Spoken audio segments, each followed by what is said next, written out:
ഒത്തിരി വാഗ്ദത്തങ്ങളുള്ള ഒരു മനുഷ്യനായിരുന്നു യാക്കോബ്. പക്ഷേ തൻ്റെ ജീവിതത്തിലെല്ലാം നഷ്ടപ്പെട്ടു പോകുമെന്ന്, എല്ലാം കൈവിട്ടു പോകുമെന്നുള്ള ഒരു സാഹചര്യം യാക്കോബിൻ്റെ ജീവിതത്തിൽ വരുവാനിടയായി തീർന്നു. പക്ഷെ വിട്ടുകൊടുക്കുവാൻ യാക്കോബ് തയ്യാറല്ലായിരുന്നു.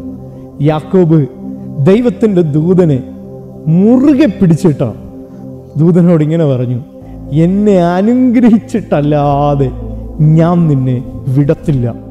മുൻപിലേക്ക് പോകാൻ പറ്റത്തില്ല, ഏശാവ് അവിടെ നിൽക്കുകയാണ്. പിന്നിലേക്ക് പോകാൻ പറ്റത്തില്ല, അവിടെയും പ്രതിസന്ധിയാണ്.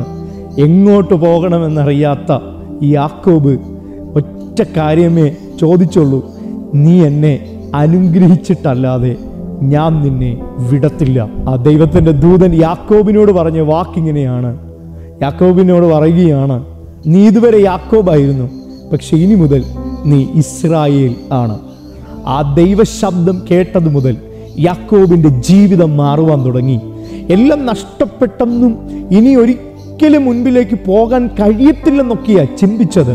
പക്ഷേ ദൈവം വാഗ്ദത്തത്തിൻ്റെ വാതിലുകൾ യാക്കോബിന് മുമ്പിൽ തുറന്നു. കൊല്ലുവാൻ നിന്ന ഏശാവ് യാക്കോബിനെ കെട്ടിപ്പിടിച്ച് സ്വീകരിച്ചു. എൻ്റെ പ്രിയ സഹോദരങ്ങളെ, ജീവിതത്തിൽ ചിലപ്പോഴൊക്കെ എല്ലാം നഷ്ടപ്പെടുമെന്നും എല്ലാം തകരുമെന്നൊക്കെ നമുക്ക് തോന്നും. പക്ഷേ അവിടെയൊക്കെ നമുക്ക് ആശ്രയിക്കുവാൻ ഒരു ദൈവമുണ്ട്. യാക്കോബിനെ പോലെ ഈ ദൈവത്തെ അങ്ങ് മുറുകെ പിടിക്കുക.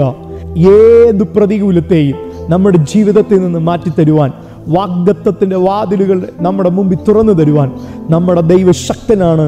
ദൈവത്തെ മുറുകെ പിടിക്കുക.